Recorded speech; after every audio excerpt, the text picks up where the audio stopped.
Thank you, Mr. Speaker. Mr. Speaker, let me begin by saying the obvious. We are living in a chaotic and dangerous world.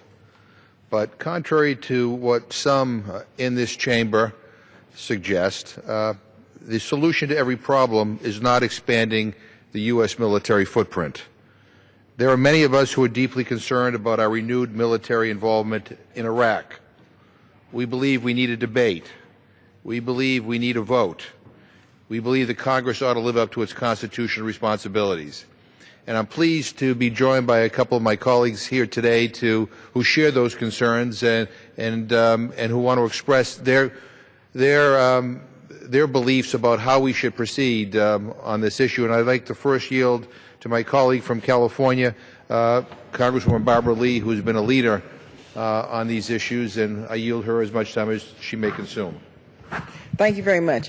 First, let me thank Congressman Mcgovern for your tireless leadership and for hosting this special order today. For many years, you have been raising the level of awareness with regard to the responsibilities of Congress, our duties as it relates to war making, as well as the impact of these wars, these tragic wars, on our brave men and women. And so thank you for once again coming forward with now a privileged resolution that directs the President to remove all United States military forces stationed in Iraq within 30 days or by the end of the year. This is a very reasonable resolution. It is very consistent with what I believe the American people, and we know based on what the American people have said over and over and over again, they're war weary, and Mr. Mcgovern has really given us an opportunity to vote the views of the American people. This resolution exempts, of course, troops necessary for the security of United States diplomatic posts and personnel. We're all familiar with the reports coming out of Iraq about the horrific sectarian violence taking place. We hear many of the same voices who champion the unnecessary war in Iraq, once again beating the drum for a renewed war in Iraq today. So we must not let history repeat itself. We must remember history. We must not be dragged back into a war in Iraq. This must be rejected.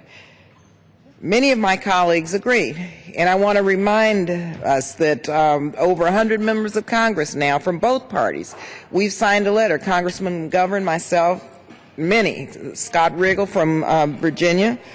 We are calling for the President to come to Congress for a debate and authorization before any military escalation on Iraq. And last month, during the consideration of the 2015 Defense Appropriations Bill, over 150 bipartisan members supported our amendment that would prohibit funds from being used to conduct combat operations in Iraq. There's no military solution in Iraq. This is a sectarian war with long-standing roots that were flamed when we invaded Iraq in 2003. Any lasting solution must be political and take into account all sides. The change that Iraq needs must come from Iraqis. They must reject violence in favor of a peaceful democracy that represents everyone and respects the rights of all citizens. The future of Iraq is in the hands of the Iraqi people. Our job is to continue to promote regional and international engagement, recognition of human rights and women's rights and political rights. Although these actions only through these actions can Iraq and, of course, the United States and the rest of the world begin supporting a process of reconciliation and help the Iraqis secure long-term national stability. Mr. Speaker, after more than a decade of war, thousands of American lives, and billions of dollars, the American people are rightfully war weary. The American people are looking for Congress to act. We must heed their call and bring this privileged resolution to the House floor for an immediate up and down or down vote. As our President told the American people in May, United States military action cannot be the only or even primary component of our leadership in every instance. This is one of those instances.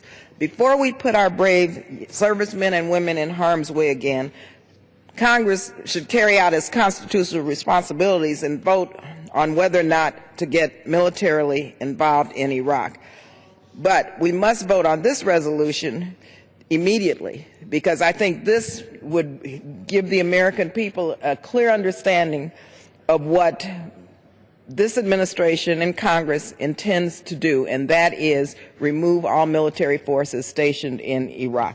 And so I want to thank again Congressman McGovern for his leadership, for bringing this forward. It's time that we have a clear up or down vote on this. I want to thank Congressman Jones for co-sponsoring this, and also finally conclude by saying that sooner or later, we've got to go back and repeal the authorization for use of military force, which has become a blank check for this war this past decade.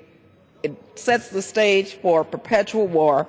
We need to repeal it. The American people deserve a vote on this resolution, and that they deserve a vote on repealing this authorization. So thank you again for your leadership, and let's move forward and vote the will of the American people. Well, I thank the gentlelady for her eloquent words and for her leadership on this issue in particular. Mr. Speaker, I'm happy to be here with my colleagues, Congresswoman Lee and Congressman Jones, to talk about, I think, an issue that deserves a lot more discussion than it's getting. We need to take a look at the recent return of the U.S. military to Iraq. Iraq is a complicated country with a long history of ethnic and religious divisions. It is now facing a crisis of governance and a crisis of invasion by extremist militant forces. Sadly for Iraq, the two are closely intertwined. In large measure, Iraq is falling apart because of a sectarian government currently led by Prime Minister Maliki that excludes and represses most Sunnis, Kurds, and other ethnic and religious minorities, and an army that thinks more about saving its own skin than protecting the Iraqi people. This is what has laid the foundation for extremist forces, namely ISIL, to enter Iraq and take control of disaffected communities and territory. Well, I do not believe we can fix this. Only the Iraqi people can fix this. And I certainly don't believe our brave and stalwart military men and women can fix this. I believe that we should never have invaded Iraq. I also believe that it is foolish to once again commit U.S. troops to try and save an Iraqi government and army that cannot stand on their own. As Joseph Cirincione wrote last month in Defense One magazine, and I quote, "This debacle was predictable. In fact, it was predicted by dozens of analysts who knew a great deal more about Iraq than those who cheerleaded the invasion of Iraq in 2002 and 2003. This is not to say we told you so, but to warn that the desperate quick fixes now being offered are false hopes. The hard truth is that there is little we can do to save the corrupt, incompetent government we installed in Iraq. If 10 years, millions of hours of work, and hundreds of billions of dollars could not build a regime that can survive, it is difficult to imagine any fix that can. Those seeking to blame the Obama administration for the collapse are engaged in a cynical game." End quote. Mr. Speaker, I ask unanimous consent to enter the Defense One article into the record of this special order.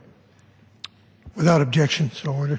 Mr. Speaker, I believe President Obama has done the right thing to send U.S. forces to Iraq to increase the security and help protect our diplomatic facilities and personnel. So far, he has sent two contingents, the first of 275 military troops on June 15th and a second deployment of 200 additional troops on June 30th. With respect to this second deployment, he noted that they would also be used to reinforce the security of the Baghdad International Airport. They would consist of additional security forces, rotary wing aircraft, and intelligence, surveillance, and reconnaissance support. The President specifically noted that they are equipped for combat. In between these two deployments, the President announced on June 19th and notified Congress on June 26th that he was sending 300 military troops to train, advise, and support Iraqi security forces, and to establish joint operation centers with Iraqi security forces so that we could share intelligence and coordinate plans on how to confront the threat of ISIL. Quite frankly, Mr. Speaker, this deployment concerns me deeply. In each of these deployments, the President has rightly, formally informed Congress, consistent with the War Powers Resolution. The only reason a President has to inform Congress about such overseas deployments, the only time it applies, is when the President, and I'm quoting now from the War Powers Resolution, has introduced, and I quote, the United States Armed Forces into hostilities or into situations where imminent involvement in hostilities is clearly indicated by the circumstances, end quote. Mr. Speaker, I ask unanimous consent to enter into the record the 3 notifications the President has sent to Congress on deployments of troops to Iraq. Without objection. Mr. Speaker, I think the President did the right thing to inform Congress because I believe that our troops have been introduced into a situation in Iraq where imminent involvement in hostilities is clearly indicated by the circumstances. In fact, more simply put, if Iraq wasn't engaged in hostilities and in a moment of crisis, we wouldn't have sent troops over there. This is why last Friday, on June 11th, my good friends and colleagues, Representative Walter Jones of North Carolina and Barbara Lee of California, introduced privilege resolution, House Concurrent Resolution 105, to direct the President to remove U.S. troops from Iraq within 30 days or no later than the end of this year, except for those troops needed to protect U.S. diplomatic facilities and personnel. We did this for a simple reason. Congress has a responsibility to authorize the introduction of American troops where hostilities are imminent. In less than 3 weeks, in 3 separate deployments, the U.S. has sent at least 775 additional troops to Iraq. We don't know what might happen next to those troops or to yet another deployment of additional troops. But we do know that Congress should debate it. We do know that Congress should vote on whether to authorize it or not. That's what the Constitution of the United States demands of Congress. That's what the Constitution demands of us. Now is the time for Congress to debate the merits of our military involvement in this latest Iraq conflict. Openly, transparently. Do we approve of these deployments and any future escalation? If so, we should vote to authorize it. If we do not support it, then we should bring our troops back home. It's that simple, Mr. Speaker. Congress has the responsibility to act on Iraq now. Mr. Speaker, we did not introduce this privilege resolution lightly. By doing so, we started a process to hold a debate on our engagement in Iraq in the coming days, using the special procedures outlined under the War Powers Resolution. While this is an imperfect tool, it requires the House to take up this bill after 15 calendar days.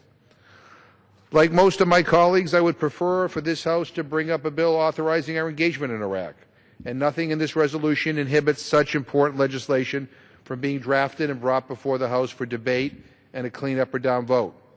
Frankly, I wish that were happening, but I have not heard that such an authorization is even under discussion, let alone being prepared for debate.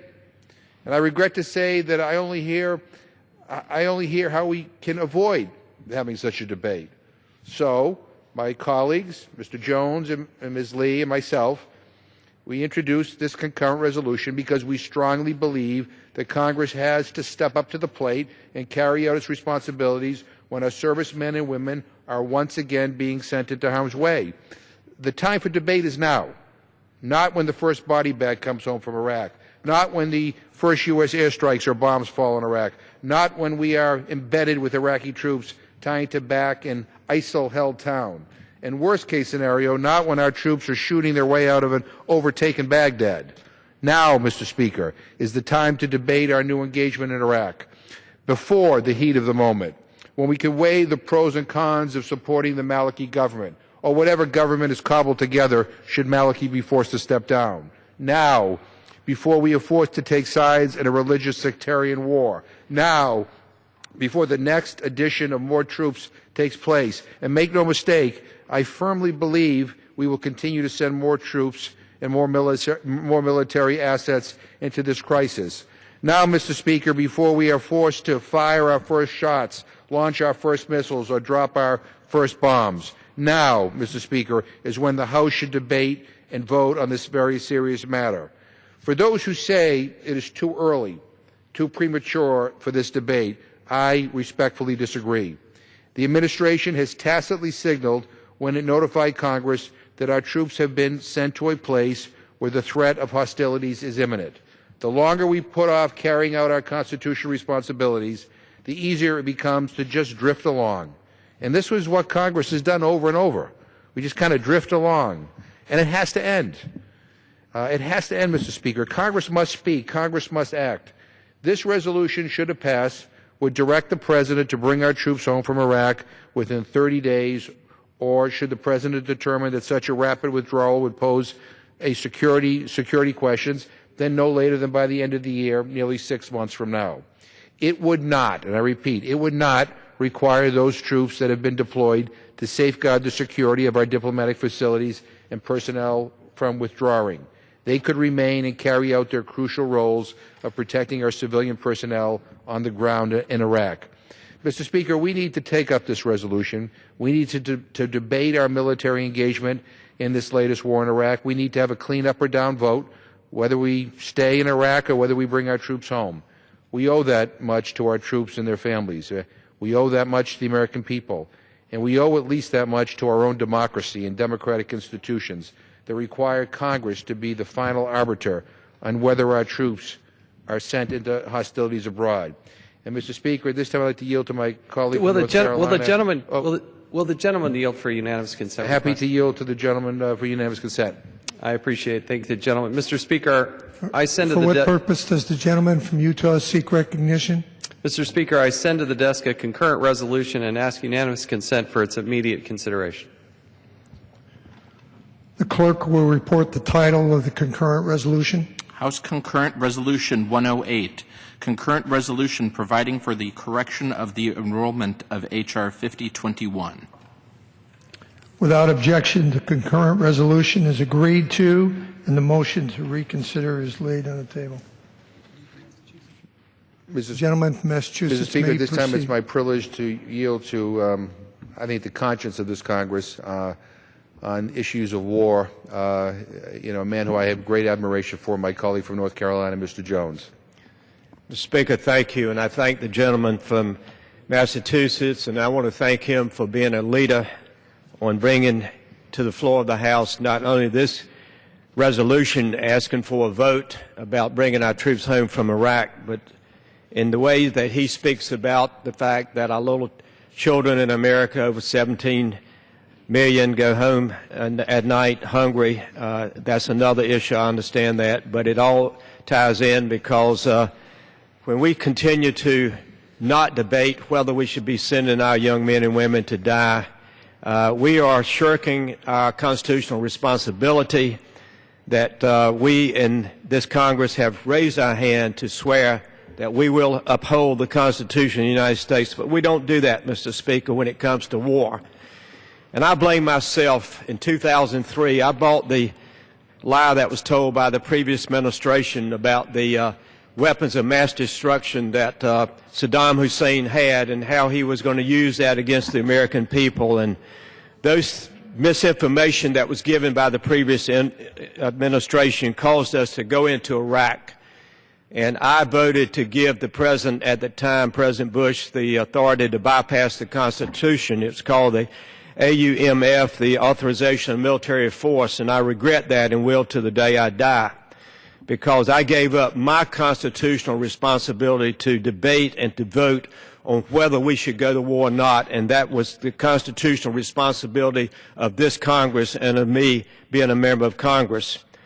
Mr. Speaker, I have beside me a poster of a funeral. It's a military funeral where a soldier has given his life for this country. And his wife is there with her sunglasses on, holding the hand of her little girl who can't quite understand why her daddy is dead, why her daddy is in a flag-draped coffin. That is why we need to be on this floor, as Mr. Mcgovern and Ms. Lee have said, to debate whether we continue to allow the President, in this case President Obama, to use the War Powers Act to send our troops into Iraq, and yet we sit here idle. We don't even hardly debate the issue of war when we're going to pass millions and billions of dollars to be spent by our military overseas. It does not make any sense. And I want to say about my own side, I regret that my side, the Republican Party, we've become the war party now. It's not so much the the Democrats, who were the war party during the Vietnam War, announced the Republican Party. And I'm a great supporter of Pat Buchanan. I love his position on foreign policy and his many articles. And this is kind of from a recent article he wrote, and I'm going to quote. Pat Buchanan says, "It is astonishing that Republicans who threaten to impeach Obama for usurping authority at home remain silent as he prepares to usurp their war powers to march into Syria and back into Iraq. Are Republicans now prepared to sit mute as Obama takes us into 2 new Middle East wars on his own authority?" This is what Mr. Mcgovern and Ms. Lee and I are trying to say. It is time that this Congress starts speaking out, because we listen to the American people when it comes to war, and the American people, Mr. Mcgovern, are tired. They're worn out. A recent survey actually said that 71% of the American people said that the first intervention in Iraq was wrong. It was a mistake. It should never have happened. And yet, that's why I admire you and Ms. Lee and the others who are willing to speak out on this. Just a couple other points I want to make. You know, people always say, well, you know, those who wrote the Constitution, they maybe really better understood war than we do, to be honest with you. And yet, they didn't have the sophistication that we have today in the wars that we fight. But that brings me to a quote by George Washington in a letter to James Monroe. "I have always given it as my decided opinion that no nation has a right to intermeddle in the concerns of another, that everyone has a right to form and adopt whatever government they like best to live under themselves." That's George Washington in 1796 in a letter to James Monroe, Mr. Mcgovern. And I think about the fact that I, again, along with other members of Congress, gave away my constitutional right to declare war when we gave to President Bush the authority to use military force. That in itself is something, again, as I be repetitive for just a moment, I will always regret. Another quote very quickly, James Madison. This is Mr. McGovern's point.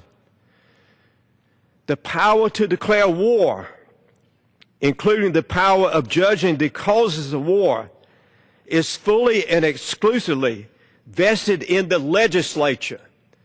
We are the legislature. It is our responsibility to meet our constitutional duties." Mr. McGovern, I have signed over 11,000 letters to families in this country and extended families since we went into Iraq, because I have asked God to forgive me for listening to the misinformation and the distortions by the previous administration to go into Iraq. That is my pain, and I will live with that pain. I am on the floor with you today, and Ms. Lee, who has already spoken, to say thank you for taking the lead in trying to force this Congress to have a debate.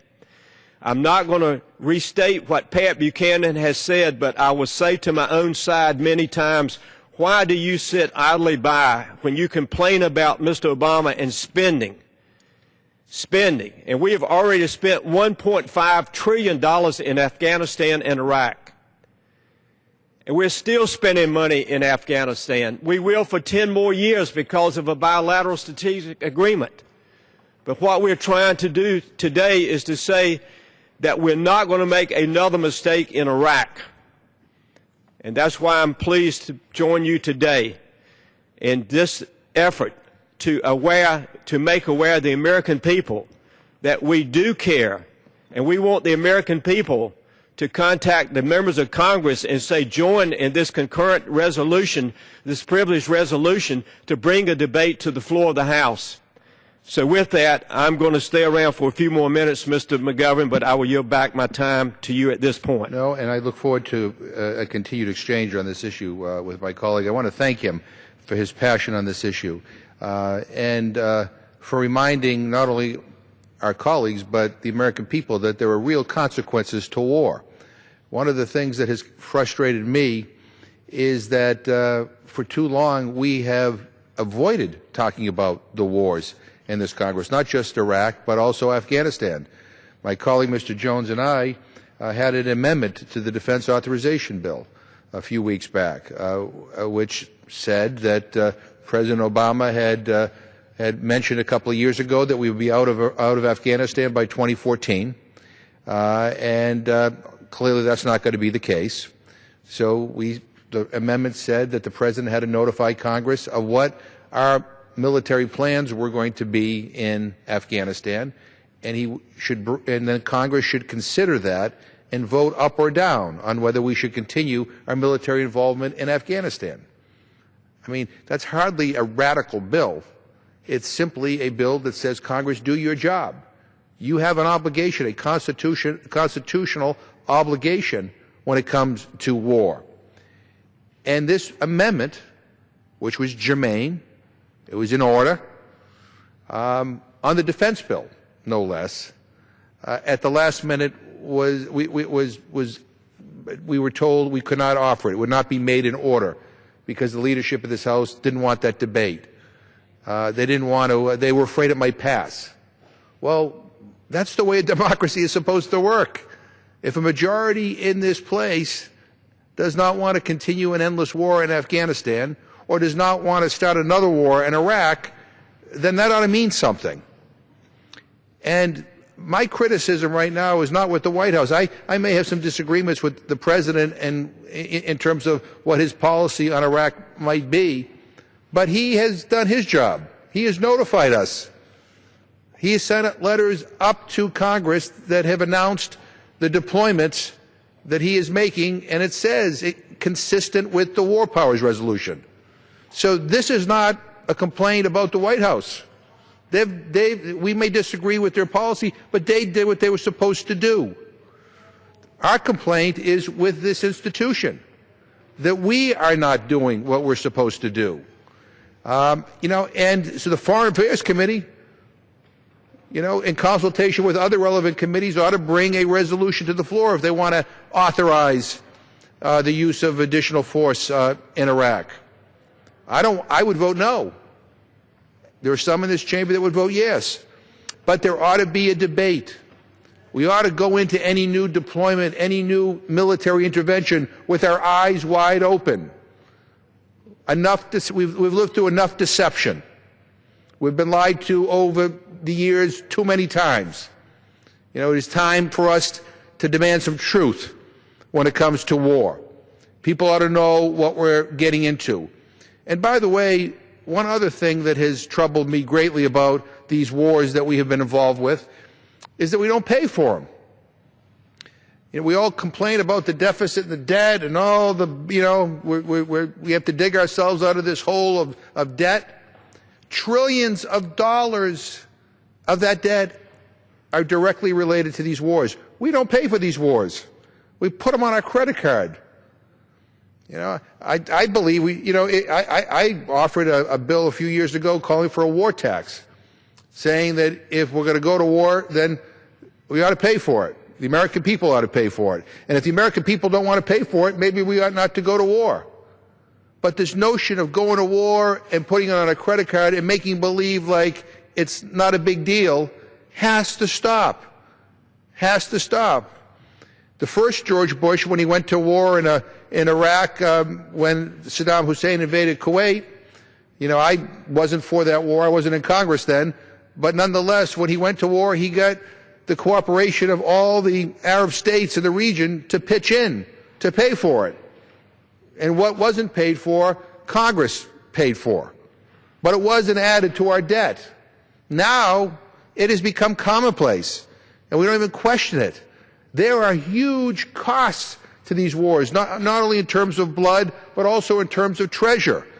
We nitpick on this House floor over, whether or not we're going to feed hungry children, or make sure people have adequate housing. We say we don't have enough money, but when it comes to these wars, the sky's the limit.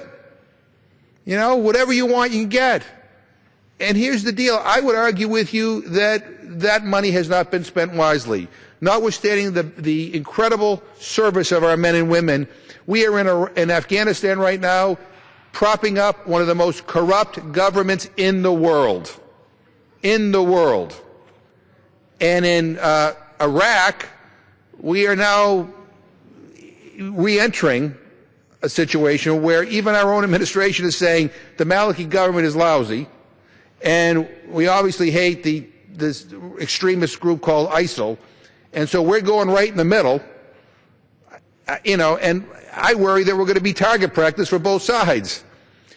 And one other thing, the Iraqi army, as I mentioned earlier, has been trained by the very best of American military personnel. They have the best equipment, they have the best weaponry you can imagine. They outnumber overwhelmingly these extremist groups that are now attacking Iraq.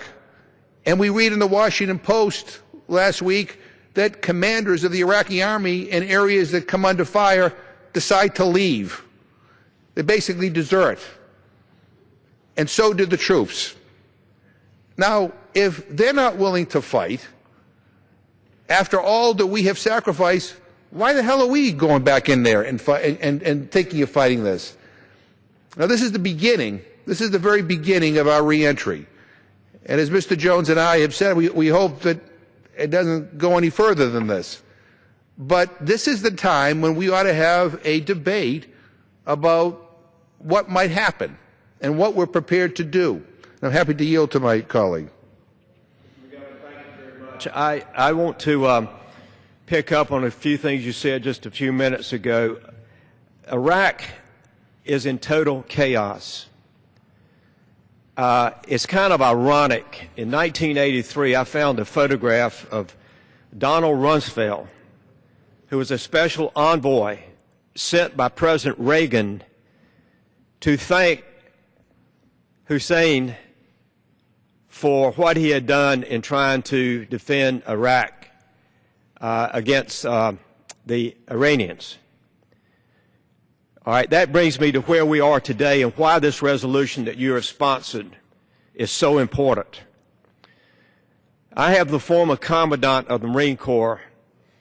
For the last 6 years, has been my advisor on Afghanistan simply because I don't have the military background, and he is a very dear friend of mine.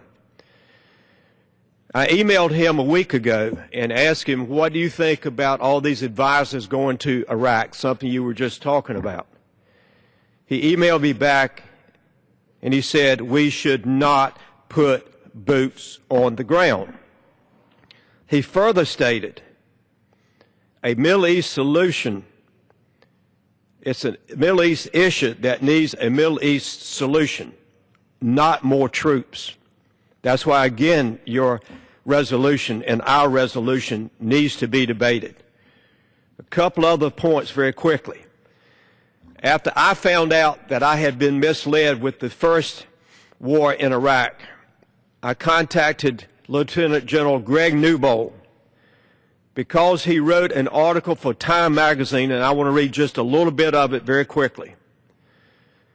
General Greg Newbold was Director of Operations for the Joint Chiefs of Staff from 2000 until 2002 and describes himself as a witness and therefore a party to the actions that led us to the invasion of Iraq and unnecessary war, Mr. Mcgovern, unnecessary war. He further stated, in this article it was titled, Why Iraq Was a Mistake. And I want to use a paragraph at the end of his article because it is so appropriate of what we're trying to do today and what we're trying to do with this resolution to force Congress to meet its constitutional responsibility about sending our young men and women to die. And I quote from his article, in 1971, the rock group The Who released an anti-war anthem titled, Won't Get Fooled Again. Newbold is saying this, to us its lyrics evoke a feeling that we must never again stand by quietly while those ignorant of and casual about war lead us into another one and then mismanaged the conduct of it. He further stated, "Never again, we thought, would our military senior leaders remain silent as American troops were marched off to an ill-considered engagement. It's 35 years later and the judgment is in. The WHO had it wrong. We have been fooled again. We were fooled to go into Iraq. And I'm with you. I know Mr. Obama came out against the Iraq war, and I want to thank him for doing that when he was a senator. But you are right. It's not the administration we're talking about today. It is the role of Congress and our lack of fulfilling our constitutional duty. One last point very quickly. 4 weeks ago, I went to Walter Reed Hospital. I was told that 2 Marines from Camp Lejeune in my district had been severely wounded. So I go to Walter Reed Hospital. As I go into the area where they teach them how to walk without legs on prosthesis, they teach them how to use the artificial limbs to pick up a spoon. I met 3 Army guys from Fort Bragg, which is not in my district, but in North Carolina. All 3 had lost 1 leg each one of them. Then, Mr. Mcgovern, when I went over to meet the young Marine from Camp Lejeune, 23 years of age, and he's on what they call an exercise mat about 3 feet off the floor. He's lost both legs and an arm. And I never will forget his father's eyes. They were the saddest eyes I've ever seen on a man in my life. I saw pain. I saw worry. Here's his son, both legs gone and 1 arm gone, 23 years of age. And the second Marine that I saw from Camp Lejeune had lost both legs by stepping on a 40-pound IED in Afghanistan. The more that we have troops in Iraq, the longer they stay, there will be someone killed or wounded before it's over. That's why your resolution, that's why it is necessary for my party, the Republican Party, to stop being the war party and being the party that wants to defend the Constitution. And my party needs to allow us to have this debate that you have introduced. So as I leave, I want to thank you for giving me a little bit of this time today. I want to thank you for your friendship. I want to thank you for what you do for America. I want to thank you for what you do for our military. I want to thank you for what you're trying to do for the House of Representatives to say we have an obligation.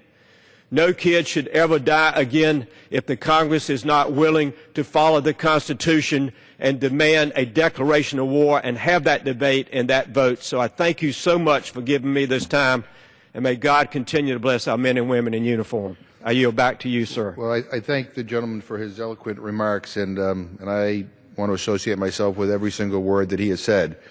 And I believe deep down that the President of the United States does not want to get involved in another endless war in the Middle East. But sometimes things have a way of happening. And sometimes things have a way of spinning out of control. And that is why this debate is so important and so timely now. Mr. Speaker, the Iraq War has already claimed 4,500 American lives. 4,500 Americans have already been killed in the Iraq War. According to one study, over 500,000 Iraqis have also perished over the past decade of war. The UNHCR estimates that over 1 million additional people have been displaced in Iraq this year alone.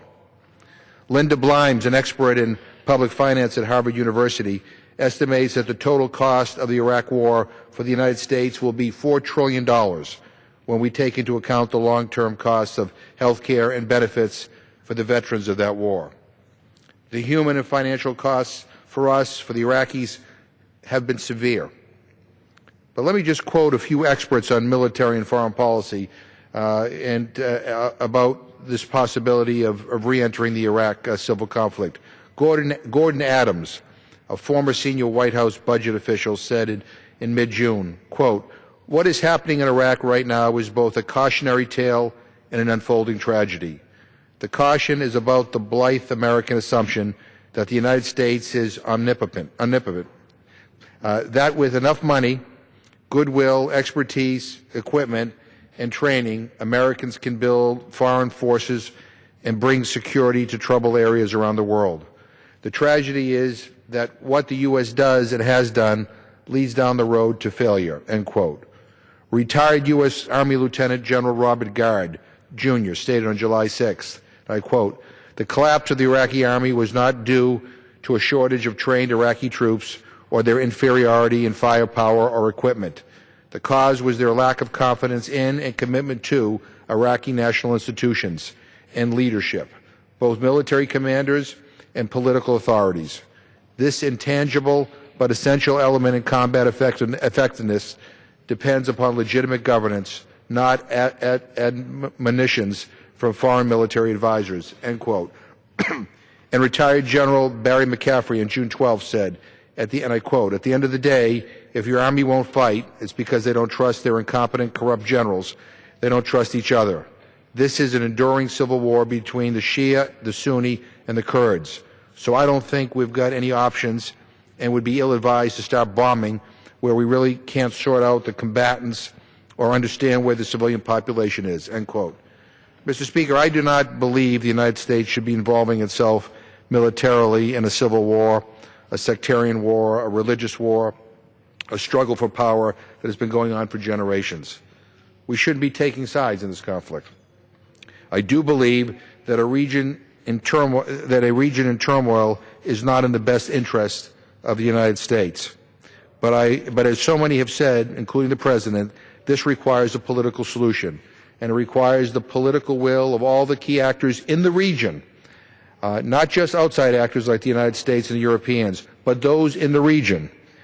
The countries and leaders in the region need to step up to the plate and actually lead on finding a political solution, or watch their neighbors go up in flames and hope the fire doesn't jump to their homes and to destroy them as well. This is why we need a full debate on what is happening in Iraq, in the region, what our options are, and whether or not we should keep sending troops to Iraq or not. Mr. Speaker, on Tuesday, the bipartisan Tom Lantos Human Rights Commission, which I co-chair with my good friend Congressman Frank Wolf, held a briefing on the human rights and humanitarian crisis in Iraq. We had witnesses from the administration, the UN High Commissioner on Refugees Office, and several NGOs. The situation on the ground in Iraq that they described is horrifying, but it stretches back over a year. The human rights and humanitarian crisis in Iraq did not begin with ISIL coming back into Iraq, but that certainly has worsened and accelerated the decline in security, protection, and basic rights for the civilian population. Yesterday, Antonio Guterres, the head of the UNHCR, said, and I quote, "There will not be a humanitarian solution for the Iraqi crisis. It is absolutely crucial that the Iraqi political system find a way to overcome its political divisions and contradictions," end quote. He urged Iraq's neighbors and Western countries to work together to find a political solution as quickly as possible. Mr. Speaker, this is where we should be putting our energy, not trying to find some sort of military path to stability in Iraq, because there is none. I ask unanimous consent, Mr. Speaker, to enter into the record today's Washington Post article on UNHCR's assessment of the humanitarian crisis in Iraq. Without objection. Mr. Speaker, my colleagues, Mr. Jones and Ms. Lee, and I have come to this floor because we are worried. And we are worried because we have lived through the last many years of war. And we have seen how things have gotten out of control. I remember when the war in Iraq began, then Vice President Cheney was on all the news shows saying that it would be over in a few weeks or a few months. No big deal. Don't worry. That was in addition to being told that Saddam Hussein had weapons of mass destruction, which we all now know was a lie. But the fact of the matter is, all those rosy predictions did not come true.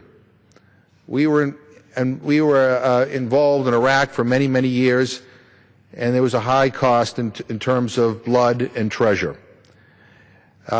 Afghanistan. We were told that it would not be an endless conflict. And here we are today, still involved in Afghanistan, the longest war in American history. I hope that history doesn't repeat itself.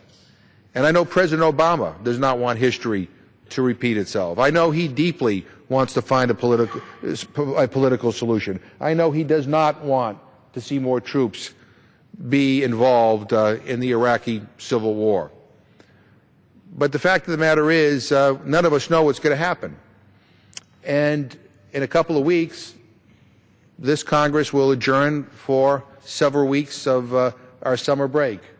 And then we come back for only a couple more weeks, and we adjourn again for many more weeks for the campaigns. I don't want to come back to a situation and have to react to a situation that's engulfed in an all-out mess, quite frankly. I think we ought to be debating these issues now.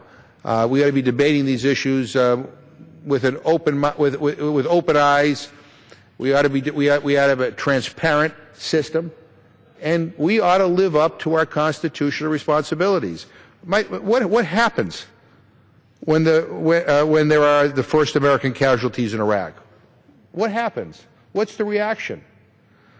You know, you know, some say, well, you know, maybe we don't have to send military troops. Maybe we'll just bomb them. We'll send drones. We'll send missiles. As military expert Misha Zenko tweeted, and I quote, "Unless the U.S. has bombs that can install wisdom and leadership into Prime Minister Maliki, airstrikes in Iraq would be pointless." And imagine the civilian casualties that would be associated with that. Would the gentleman yield? Happy to yield to the gentleman. Earlier, you made a statement about there being no weapons of mass destruction in Iraq. Right. I would respectfully ask the gentleman to maybe rephrase that. There are mass graves in Iraq. As somebody who I reclaim my time. There were no weapons of mass destruction in Iraq. The Vice President of the United States, the President of the United States, the Secretary of State came to Congress and told us there were weapons of mass destruction. Implied there were nuclear weapons of mass destruction. Would the gentleman yield? I'm not going to yield at this point. And the bottom line, and the deal was, it was a lie. 4,500 Americans died. 500,000 Iraqis died. We didn't pay for the war. We didn't pay for the war. The brave men and women who served our country, they paid, their families paid, and the rest of us were asked to do nothing. And what I am suggesting to everybody in this chamber now, whether you want to go back into Iraq or not, that's almost besides the point for the purpose of this debate. The issue is, we ought to do our job in Congress. We have a constitutional responsibility that we seem to waive, that we seem to ignore. We're bombing in Pakistan, we're bombing in Yemen, we had a military incursion in Libya. None of that was authorized by Congress. We're relying on these vague AUMFs that were negotiated over a decade ago to justify more military involvements in different parts of the world. What is wrong with debating these issues? That's what I'd like to know. Would the gentleman yield? I'm happy to yield to the gentleman. So tens of thousands of people in mass graves as a result of chemical weapons in Iraq, killed directly by the regime of Saddam Hussein. When you continue to perpetuate this idea that there were no weapons of mass destruction, WMD includes chemical weapons, biological weapons. I reclaim my time. As the gentleman knows, that is not what the Vice President or the Secretary of State or the head of the National Security Council or the President of the United States were talking about. He knows that. And what was presented to us was not truthful. It was not truthful. We were deceived. Vice President of the United States said the war was only going to last a couple of months. He said that on TV, on news shows. That was a lie. It was a lie. And I'm sick and tired of being lied to. And one of the lessons I think we should have learned from our involvement in Iraq and Afghanistan is that we need to ask the tough questions before we get involved not in the midst of a conflict, not later on in the conflict. We have a responsibility. Read the Constitution of the United States. The notion that the President of the United States, and again, I don't believe he wants to get involved in a lengthy, unlimited, endless war in Iraq, but the notion that we are ramping up the number of troops and those in Congress here are saying nothing. The leadership in this Congress says nothing. There's no authorization.